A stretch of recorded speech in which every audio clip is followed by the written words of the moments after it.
ọtụtụ ụmụ, ị ga-enwe ọtụtụ ụmụ, nwee akụ, nwee ihe nriju afọ, nwee ụlọ, nwee ụgbọala, ihe niile dị iche iche ị ga-enwecha ya n'oge ahụ. Ọbụnadụ ma ụmụ anụmanụ, ihe niile iji eriju, ị ga-enwe nriju afọ. Mmadụ bịagwodo na be gị, na ndụ na-enweghị otu ọha, ha bịakwa na be gị, ị ga-enwekwa ike inyetụkwa ha site n'ime nke ahụ ị nwere.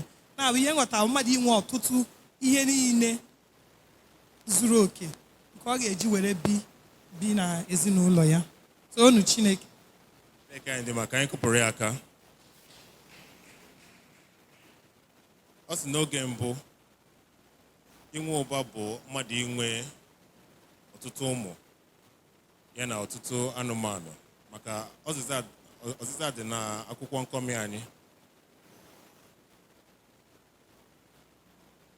O mere onye ọzọ nwere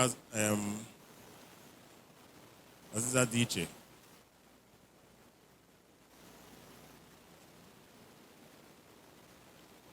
Okay, to me, ka m zagodo nke m before anyị agawa n'akwụkwọ nkọmi. To me, riches and wealth it is a state of mind. For me, riches and wealth, ụba, or a state of mind. Mana anyị nwa na-eji ego ma ọ bụ ihe mmadụ nwere a quantify ya nọ ya bụ ụba, mana ọwụ ya bụ ụba. Ụba wụ a state of mind. Maka onye ahụ nwere ego, kpatara ego n'ụzọ dị mma, o mere amamihe o nwere. O nwere amamihe o nwere.